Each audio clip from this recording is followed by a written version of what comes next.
En este capítulo 5 del libro, que tienen disponible, que es el GIR de mecánica vectorial para ingenieros, de este capítulo me interesa que ustedes manejen son 3 temas, de muchos otros que contiene este capítulo. Entonces es importante que acoten muy bien lo que yo les voy a comentar durante el transcurso de la clase, que es lo que me interesa que ustedes vean de este capítulo. Bueno, aquí lo que se muestra es una represa. El agua que está acumulada acá genera presión sobre la represa. Es una característica del agua. El agua, como tal, o cualquier líquido, genera presión sobre una superficie. Un tema que ustedes seguramente vieron en Física 1, a través de los principios Pascal, y otro relativo al tema de la presión de líquidos. Ese es un tema que para ustedes en este curso no va a ser relevante, ni mucho menos. Pero es para dar inicio al comentario de este capítulo. Ahora, aquí nos vamos a encontrar con varios temas. Ustedes pueden ver aquí en el costado, ¿no es cierto?, un desglose de los distintos puntos que toca. En principio, me interesa que veamos el punto 5.2, el punto 5.3 y algunos análisis que vamos a hacer hasta el punto 5.5, pero que no son relevantes. Ahora, en algunos de ellos no voy a detener en particular, como se los voy a explicar en su momento. Pero vamos a partir por lo siguiente.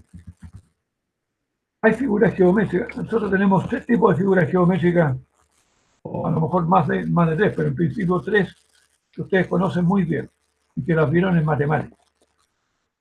Primero son las líneas, una línea, que puede ser una línea de cualquier tipo, me explico.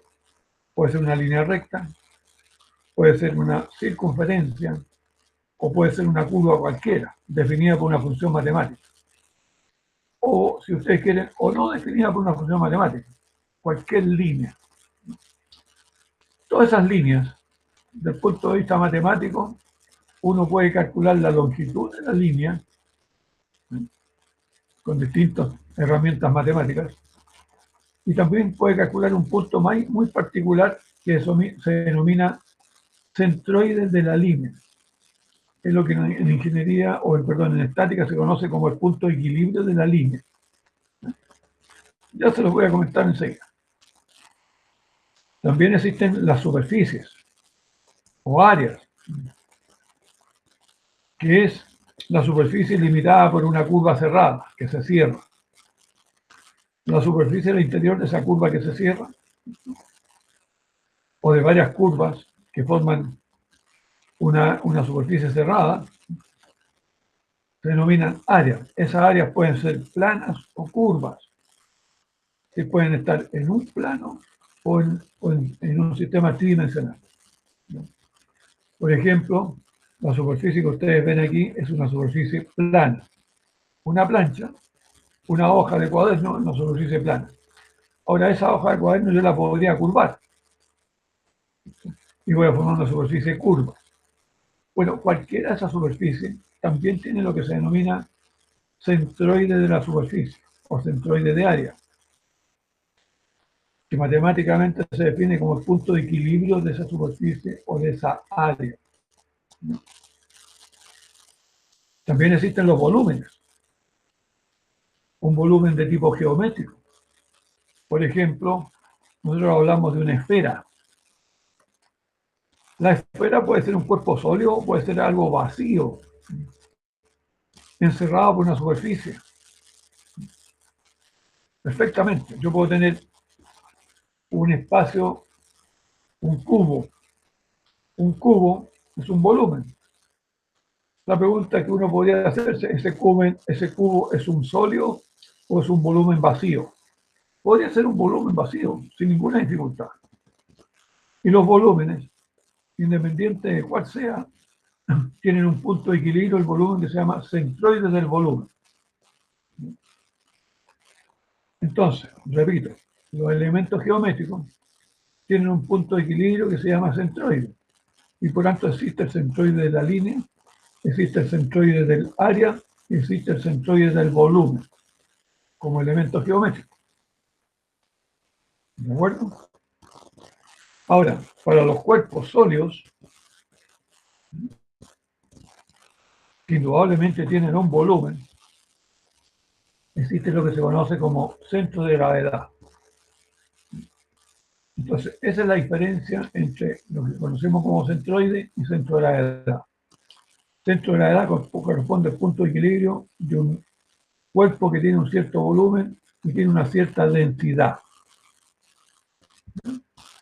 Por tanto, tiene masa. Y hablamos entonces del centro de gravedad. Y también se habla del centro de masa. A diferencia de las figuras geométricas, tienen un punto que se llama centroide. Pero ambos puntos, ya sea centroide o centro de gravedad, hay que asociarlo con un punto de equilibrio. El centroide es el punto de equilibrio del elemento geométrico. Y centro de gravedad es el punto de equilibrio de un cuerpo que tiene cierta masa y densidad. Esas son las dos grandes diferencias. Aquí hay un ejemplo para explicar de alguna manera lo que es el centro de gravedad de una placa, pero una placa bastante especial, que es muy delgadita. Hablemos de una hoja de cuaderno, donde el espesor tiende a ser prácticamente cero, un espesor mínimo. Esta placa. Si colocamos la hoja de cuaderno, ¿cierto?, puesto sobre una mesa y dibujamos los ejes X y sobre la mesa, sobre la hoja, nos encontramos con esta figura.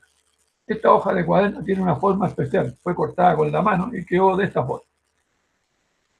El centro de gravedad se ubica en un punto que se llama centro de gravedad, en este caso el punto G, y si nosotros dibujamos estos ejes de coordenadas, nos encontramos que ese punto G tiene coordenadas X raya y raya. Y el peso está paralelo, en este caso, al eje Z. El peso de esta hoja de cuaderno, de este trozo de papel, digámoslo así.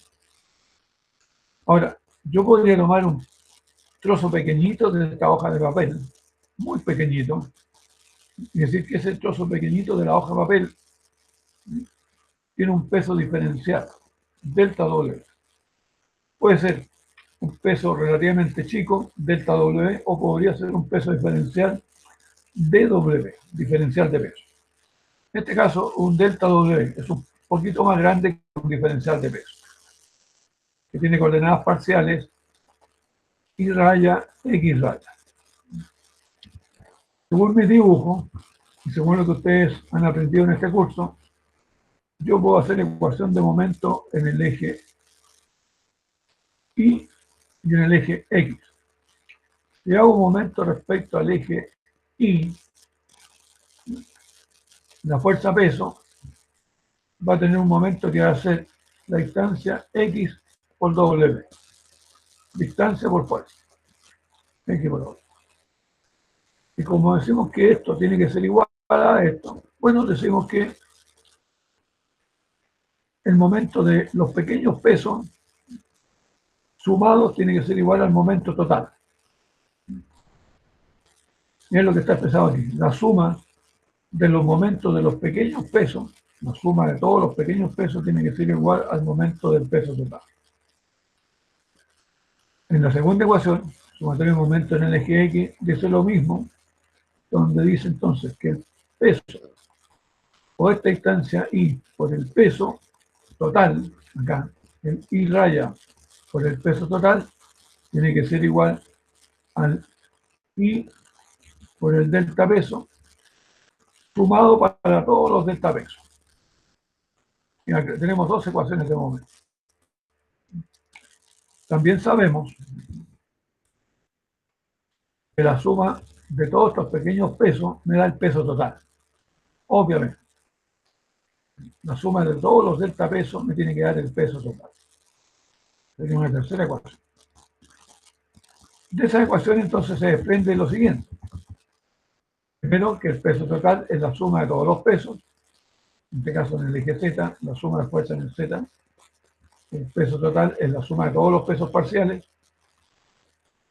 Y también nos dice que el momento del peso total es igual a la suma de los momentos de los pesos parciales. Eso es lo que ustedes ven en estas dos cosas. ¿Estamos de acuerdo? Tenemos que la suma de todos los pesos parciales es el peso total y que el momento respecto al eje Y del peso total es igual a la suma de los momentos de los pesos parciales respecto al mismo eje Y. Y que el momento respecto al eje X es el I raya W, es decir, el momento del peso total, es igual a la suma de los momentos de todos los pequeños pesos parciales. Hasta el momento pareciera ser claro eso, ¿no es cierto? Si hubiera alguna duda, por favor, hágame la presente. Ahora, desde el punto de vista matemático, también se puede trabajar con diferenciales de peso. Es decir, algo más chico que esto, un diferencial de peso. Y en ese caso, cuando yo hablo de diferencial de peso, ustedes saben de matemática, que cuando yo sumo diferenciales de algo, obtengo el total. Es lo que tenemos aquí. Me dice que el peso total es la suma de los diferenciales de peso. Es decir, esto es equivalente a esto. ¿Cuál es la diferencia? Que estos pesos delta W son más grandes que los diferenciales de peso. Eso es todo. Y que esta ecuación de momento que tenemos aquí, X raya W, cuando los pesos son diferenciales, es la suma escrita de esta forma. Recordemos que la integral significa signo suma. Suma de los momentos de los diferenciales de peso. Menos 12. Esto es lo primero que podemos tener clarísimo. Estas ecuaciones. ¿Para qué nos van a servir estas ecuaciones? Para determinar el centro de gravedad de un cuerpo compuesto.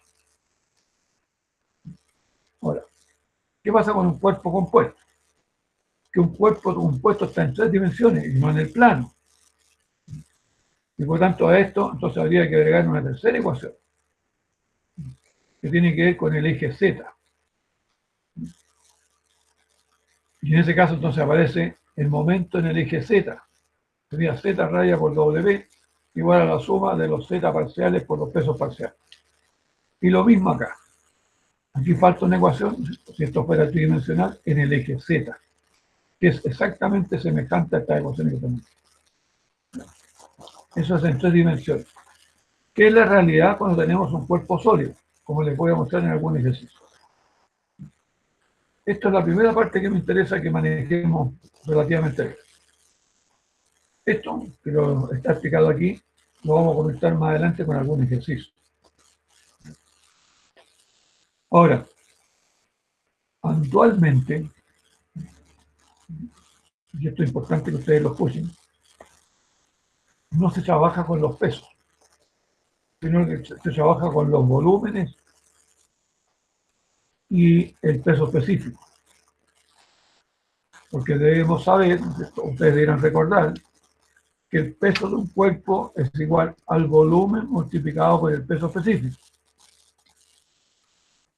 que es distinto a la masa. La masa de un cuerpo es el volumen multiplicado por la densidad. Son dos cosas distintas. Peso y masa. Repito entonces, para que ustedes tomen nota. El peso es igual al volumen de un cuerpo por el peso específico. Mientras que la masa de un cuerpo es igual al volumen del cuerpo por la densidad. Entonces, habitualmente, cuando nosotros trabajemos con cuerpo, generalmente vamos a trabajar con volumen. Un cuerpo que tiene un cierto volumen. ¿Sí? Es un cubo, es un paralelepípedo rectangular, o es un cono, o es una esfera, o es un cilindro sólido, que tienen cierto peso específico, dependiendo del material. Pues habitualmente, en vez de trabajar con peso, vamos a trabajar con volumen multiplicado por peso específico. Y lo mismo sucede con los delta peso parcial, o con los diferenciales de peso. Ahora, en el caso de un alambre, acontece exactamente lo mismo. Aquí tenemos un alambre y tenemos el mismo fenómeno, las mismas ecuaciones. Para determinar entonces el centro de gravedad de un alambre. Como esto que lo hemos visto entonces para pesos de una placa plana o de un alambre en el plano, lo podemos extrapolar centroides de áreas y líneas. Bueno, aquí tenemos algo bastante específico. En el primer caso que vimos, en este caso, que tenemos aquí, esta superficie plana tiene una cierta superficie, tiene un cierto espesor. Esta hoja o este trozo de hoja tiene, repito, una superficie o área, tiene un cierto espesor y tiene un cierto peso específico. ¿Perfecto? Con eso entonces podemos decir lo siguiente, que el delta peso no sería igual al peso específico por el espesor por el delta área. Recordemos que el espesor por el delta área es el volumen, no volumen por peso específico. Pero como esto es un peso parcial, es un área parcial solamente, un trocito de la hoja. La hoja total va a ser igual al peso específico por el espesor de la hoja por el área de la hoja. El espesor por el área es el volumen. El peso específico me da el peso. Cuando yo reemplace este término y este en las ecuaciones que tenemos aquí, que vimos anteriormente, acá, yo lo reemplazo en estas ecuaciones, en vez de peso va a quedar volumen. En este caso, como vimos que volumen es igual a espesor por el área, nos va a quedar área. Y en el delta peso nos va a quedar delta área. El peso va a ser igual, o se va a transformar en delta área y el peso y el diferencial de peso en diferencial de área. ¿Por qué? Porque como el espesor queda a ambos lados de la ecuación y el peso específico también queda a ambos lados de la ecuación, se elimina. Por lo tanto, nos va a decir que el área es igual a la suma de las áreas parciales. Eso es muy fácil de entender, ustedes lo ven aquí. Cuando reemplazo estos dos términos en las ecuaciones anteriores que vimos, van a llegar a esto. Esta ecuación, que dice que el área total de una figura es la suma de las áreas parciales, obviamente, y que el momento respecto al eje Y es X raya por A en vez de ser X raya por W. Se cambian los términos. Es decir, en vez de peso, ahora es área. Y en vez de delta peso, es delta área. Y acá abajo, en vez de ser diferencial de peso, es diferencial de área. Con una simple reemplazo de estos términos en las ecuaciones iniciales. Y aquí aparecen estos términos. ¿Qué significa el X raya y el Y raya? Significan las coordenadas del centroide del área, a diferencia de lo anterior que vimos en los pesos, que X raya y raya eran en las coordenadas del centro de gravedad. Cambiamos entonces centro de gravedad por centroide. Si ustedes se fijan, las ecuaciones son exactamente semejantes. Lo mismo va a pasar con el caso del alambre. El alambre tiene un peso específico, tiene un área, un alambre de sección circular, un área constante y un cierto largo. Indudablemente que la longitud del elemento y en la sección del elemento hacen la diferencia y el peso específico y la sección son constantes en el alambre. Por tanto, cuando reemplazamos este término en las ecuaciones que teníamos anteriormente del alambre, estas que están acá, vamos a llegar a las ecuaciones que vemos aquí. Estas que tienen acá. Entonces aquí tenemos el área, una figura plana, que tiene un punto que se llama centroide. Centroide del área, es el punto de equilibrio del área, que tiene coordenadas X raya y raya.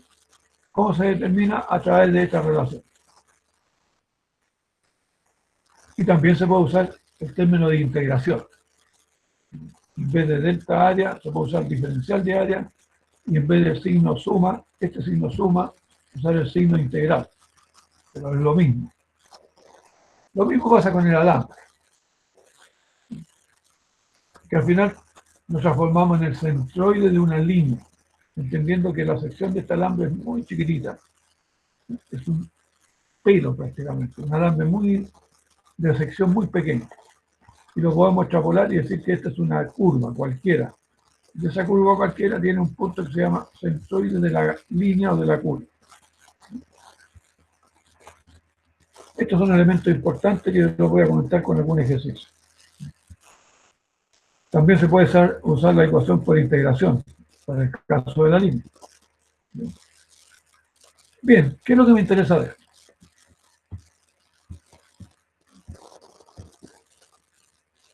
Aquí hay un término. Esto, que se llama momento de primer orden, que puede estar escrito de esta forma o puede estar escrito de esta forma. Momento de primer orden, que es una instancia por el área. En este caso, la coordenada del centroide respecto al eje Y y la coordenada del centroide respecto al eje X. Estos términos se llaman momentos de área. Estos se ocupan en resistencia material. La verdad que yo no sé si lo vamos a ocupar. Lo más probable es que no alcancemos a ver esa materia. Pero se los comento que es un término que se puede usar. Momentos de área. De hecho, en los libros de cálculo se habla este término. Se conoce como momento de primer orden del área. X raya por D. Momento de primer orden de un área. Ahora bien, de esos términos, la verdad que hay algunas cosas que me interesa mostrarles es lo siguiente. El centroide de algunas figuras. En esta tabla aparecen las coordenadas del centroide de cada una de estas áreas. X raya y raya.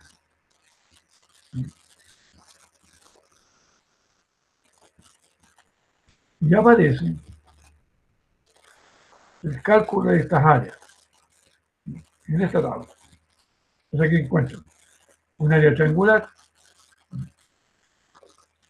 el área de un cuarto de área circular, media área circular, el punto C representa el punto de equilibrio de esta área, un cuarto elipse, una media elipse, un cuarto de parábola, una parábola, están las coordenadas del centro de esta figura. El área bajo esta curva parabólica, cuánto vale el área, cómo se puede calcular y cuáles son las coordenadas del centroide de esta área. Esta tabla, indudablemente que ustedes la pueden usar.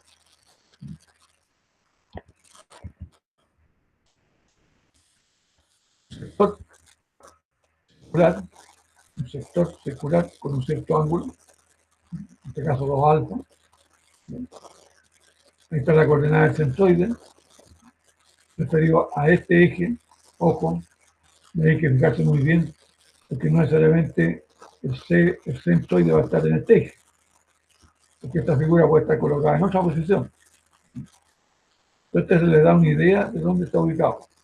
¿Cuánto vale esa distancia? Desde O hasta C. Eso es lo que interesa. Y aquí aparecen entonces líneas, de algunas líneas. Estas son líneas, por si acaso. No son superficies, son líneas. Recalco ese término que estos son líneas. Un cuarto de circunferencia, media circunferencia. Un sector de circunferencia. Sector de circunferencia. El punto C no cabe en la circunferencia, está levemente corrido hacia adentro. En el caso de una circunferencia completa, el centroide está en el centro de la circunferencia, obviamente. En el caso de una línea recta, el centroide de la línea recta está en la mitad de la línea recta.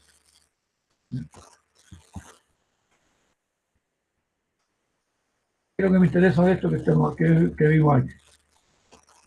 Esto, placas y alambres compuestos, que es lo que me interesa que ustedes puedan trabajar.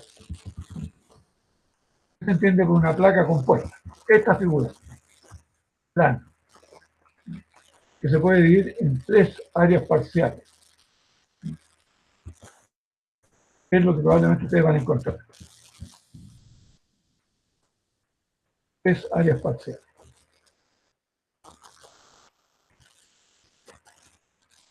Y si ahora lo multiplican por el espesor, tendrían volúmenes, y tendrían, por la densidad tendrían peso. Entonces podrían usar estas ecuaciones, siempre y cuando esto lo transformen en peso. Pero aquí lo hemos transformado en áreas parciales. Tres áreas parciales. En la tabla, ustedes saben las coordenadas de un triángulo y saben las coordenadas de un cuadrado o rectángulo. Tenemos otra figura compuesta, que lo podemos hacer con peso o con área, como ustedes quieran. Recordemos que el peso va a ser igual al espesor de la placa por el área, multiplicado por el peso específico. Entonces podemos trabajar con el centro de la edad o con el centroide de la figura plana. ¿Qué pasa cuando lo trabajamos como figura plana? Que esta placa la podemos dividir en áreas parciales. Un semicírculo, un rectángulo y un círculo que no existe, un agujero. ¿Qué pasa cuando se consideran los agujeros? Bueno, la única diferencia es que el área del agujero se considera negativa. Ustedes ven aquí, el área como no existe tiene signos negativos. Y las coordenadas tendrán signos positivos o negativos dependiendo de dónde esté el sistema D. Las coordenadas de cada centroide. Es decir, esto lo transformamos en áreas parciales, como nos sea más cómodo. Aquí hay un ejercicio resuelto. Nos dicen, determina el centroide de esta figura plana, de esta superficie. ¿Cuál es la solución? Dividir esta superficie en figuras simples. Y aquí es un problema de imaginación de ustedes, como ustedes quieran, pero esto puede tener más de una solución, o más de una forma. Por ejemplo, podríamos decir, este triángulo, podríamos decir un rectángulo hasta acá, podríamos decir una semicircunferencia está de acá, o sea, un semicírculo, perdón, completo, y enseguida le restamos el agujero. Es decir, esa es una alternativa de solución. La otra alternativa es que hubiésemos dicho un rectángulo completo hasta aquí y hasta acá abajo, otro rectángulo completo, al cual le agregamos un semicírculo y le quitamos este círculo y le quitamos este triángulo. Esa es otra solución. Mejor dicho, otra forma de resolver el problema, pero la solución va a ser la misma. ¿Qué nos piden aquí? Las coordenadas del centroide de esta figura plana respecto al origen O. Aquí está el eje X y acá está el eje Y. Ese es el eje de referencia. Indudablemente que si colocamos los ejes en otro punto, los resultados van a ser distintos. Numéricamente. pero en la figura el punto va a ser exactamente en la misma posición. ¿Se entiende eso?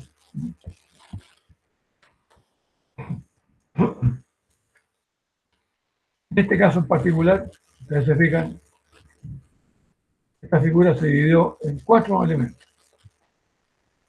El rectángulo, el que está aquí, más el triángulo, de acá abajo, más este semicírculo, que es el que está acá arriba, en la parte superior, semicírculo completo, y le restamos este agujero. Ustedes se fijan ahí, dice menos. Área que existe positiva, área que existe positiva, área que existe positiva, área que no existe negativa. Y esto se lleva a una tabla, que es lo más cómodo. Tenemos el rectángulo, el triángulo, el semicírculo y el círculo. Área positiva, área positiva, área positiva, área negativa. Sumamos esta columna y nos da la suma de las áreas parciales. Porque estas son áreas parciales. La suma de todas las áreas, que es igual al área total.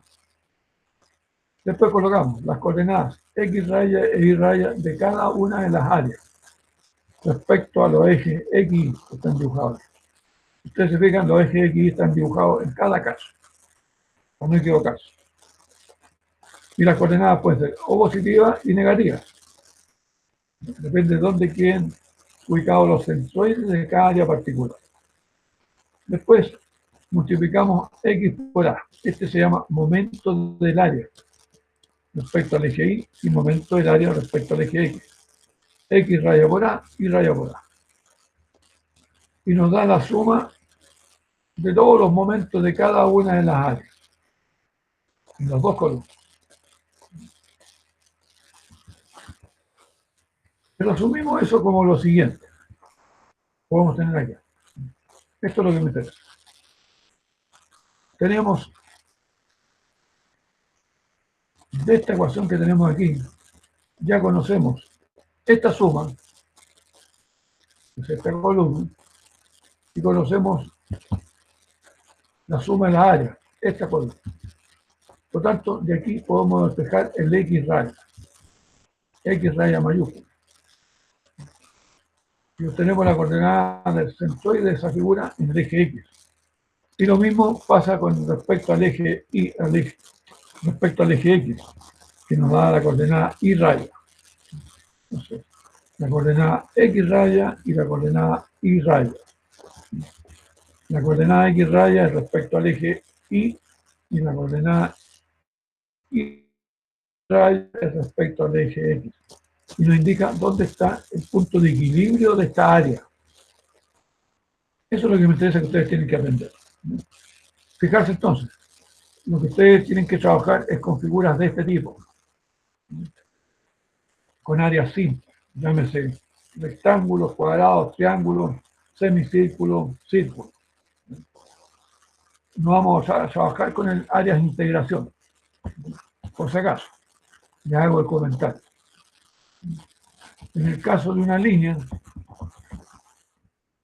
este alambre, que es muy delgadito, que forma esta figura, pero estas son líneas. Y se hace el mismo procedimiento, entonces para el caso de una línea. Ahora, si fuera un alambre, esto tendríamos que multiplicarlo entonces, por el área del alambre y por la longitud total del alambre para obtener el peso. Pero si el alambre es muy delgadito, en realidad esto pasa a ser la coordenada del centro de gravedad del alambre.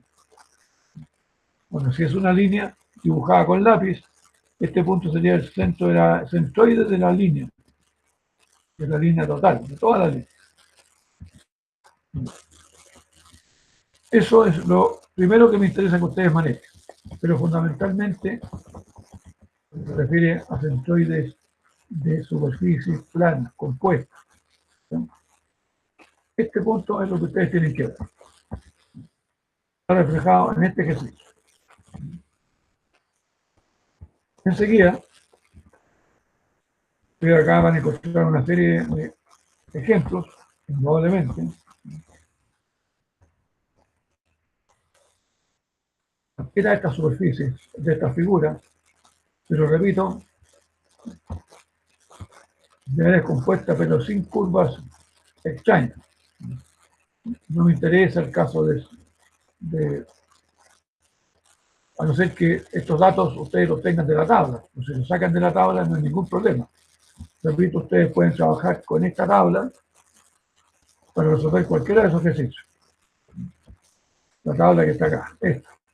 Aquí están todos los datos. Tienen la posición de las coordenadas respecto a los ejes que están dibujados aquí. Ojo, estos son referidos al sistema de eje que está dibujado acá. Si el eje está corrido, tendrán que sumarle la distancia o restarle la distancia. Y aquí está el cálculo de las áreas, y acá abajo el cálculo de longitud de las líneas y los centroides de las líneas. Se pueden trabajar con cualquier de estos placas o alambres compuestos. Esto es lo primero. Estamos hablando del punto 5,5, acompañado de la tabla que está indudablemente en el punto 5,4. Perdón, la explicación viene del punto 5,1 hasta 5,5. Esa es la primera parte. La segunda parte que me interesa, ustedes pueden trabajar, es la que les voy a mostrar a continuación.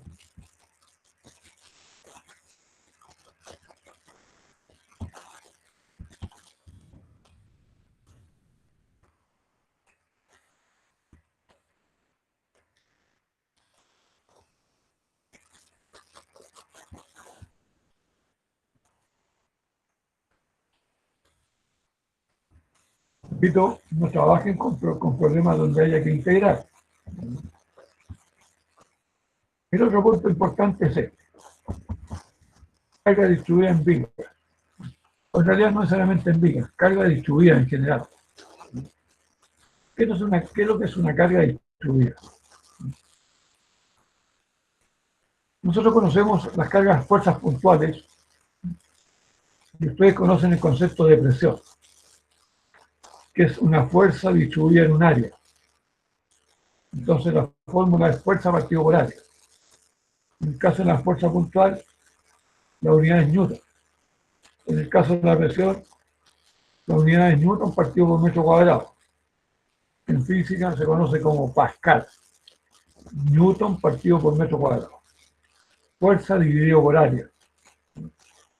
Pero entre estos dos elementos, la fuerza puntual y la fuerza distribuida superficial o presión, existe un intermedio que se llama carga distribuida lineal. Eso es fuerza partido por longitud. Fuerza partido por longitud. ¿Cómo se puede entender esto? Es lo que sucede cuando yo hago una fuerza con un cuchillo. Veamos en términos súper elementales. Cuando yo quiero cortar un trozo de queso, el cuchillo tiene un filo. La fuerza que yo hago en el mango se transmite a lo largo del filo del cuchillo que está tocando el trozo de queso. ¿De acuerdo? Y esa fuerza que yo aplico con el cuchillo permite cortar el queso. La pregunta que yo les hago de inmediato: que el cuchillo tiene un filo muy delgado. El área del filo, para que corte muy bien, o el espesor del filo, desde el punto de vista matemático, para que corte muy bien, debiera tender a cero, ¿no es cierto? Ojalá el espesor del filo fuera cero. Y por tanto, lo único relevante es la longitud del filo que corta el queso. Si yo divido la longitud del filo del cuchillo que topa el queso por la fuerza total que yo hago en el cuchillo, obtengo lo que se llama carga distribuida lineal. Fuerza partido por longitud. Eso se llama carga distribuida lineal. En el caso de una viga, en una viga se considera que el espesor es despreciable. El ancho de la viga es despreciable. Lo que interesa es el largo y la altura. Entonces, cualquier carga aplicada sobre la viga se reparte a lo largo de la viga. Y esa repartición de la fuerza a lo largo de la viga y no en la superficie de la viga se llama carga distribuida lineal.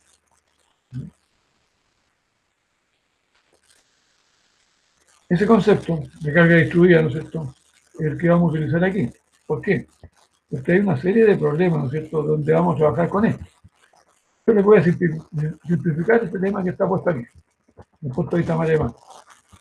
Pero voy a simplificar el extremo siguiente. Aquí tengo dibujada lo que es una carga distribuida sobre una viga. Esto es lo que ustedes van a encontrar. ¿Qué hago con esta carga distribuida? Si yo quiero calcular las reacciones en los apoyos, que es la primera parte que nos interesa, necesariamente esto, si ustedes se fijan, la unidad es newton partido por metro, newton partido por metro. Yo no lo puedo sumar con newton, porque son unidades absolutamente incompatibles una con otra.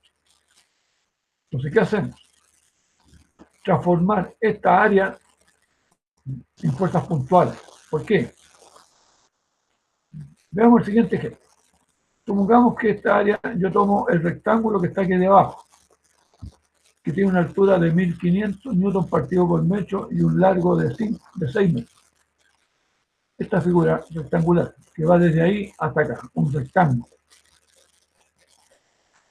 Si yo tomo ese rectángulo inferior, que tiene una altura de 1500 newton partido por metro, y lo multiplico por el largo, que son 6 metros, me va a quedar un número, en este caso 6 por 1500, me va a quedar 9000 newton, porque el metro se simplifica y me queda 9000 newton. ¿Qué significa eso? Que el área de carga distribuida, el área de esta figura, es equivalente a una fuerza puntual, como nos explica esta figura que está acá. Está explicado.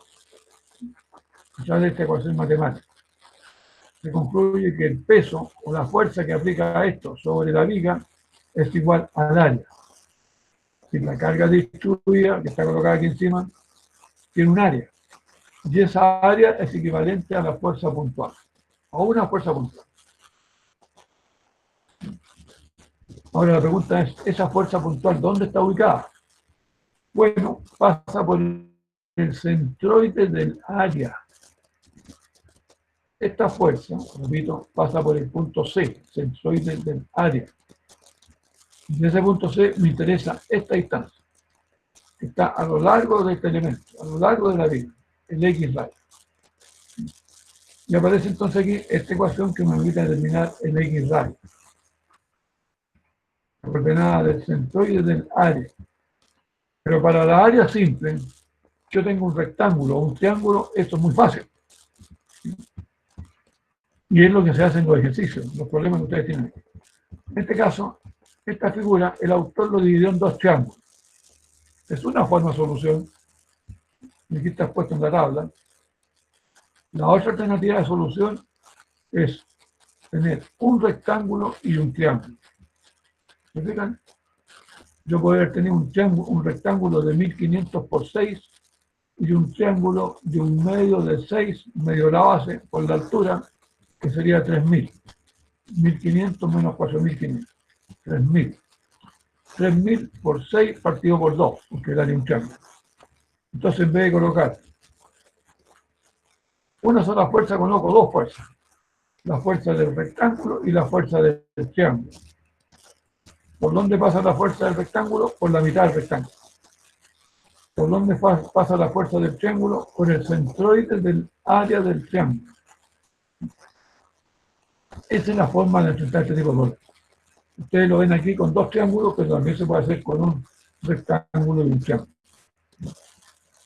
Estos son los temas que vamos a abordar. Repito, carga distribuida. Esto que tiene que ver con presión, nosotros no lo vamos a ver, por si acaso.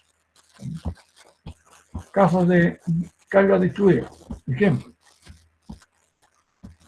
Esto que tiene usted acá. Distintos tipos de ejemplos. Distintas formas. Lo importante es tener claro que el área o un área yo lo puedo transformar en fuerza puntual. Y siempre hay que pasar la fuerza puntual para calcular las reacciones de los apoyos. Ustedes le preguntan cuáles son las reacciones en A y en B.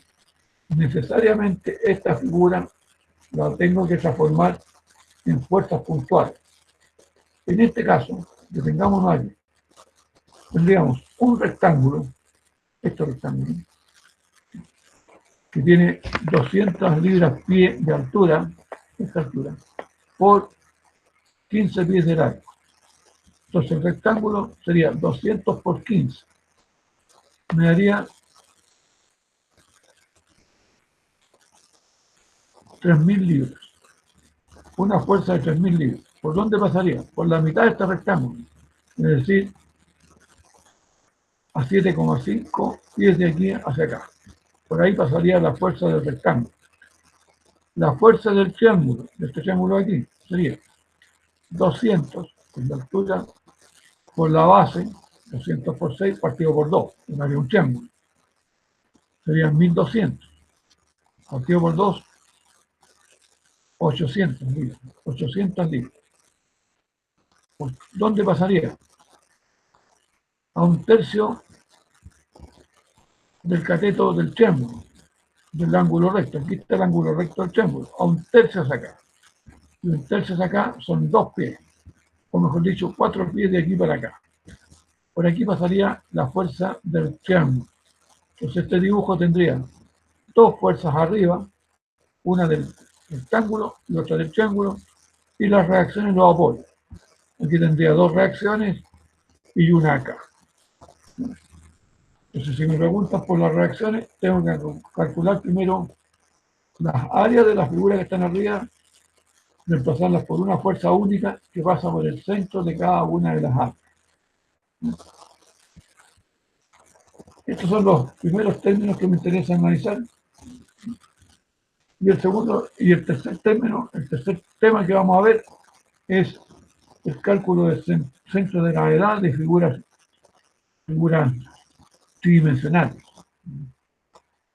Yo les voy a mostrar algún ejemplo en la próxima clase. Yo les voy a hacer llegar alguna guía de esto. Lo importante es que revisen los ejercicios que yo les comenté solamente en estos puntos. Del punto 5.1 al punto 5.5.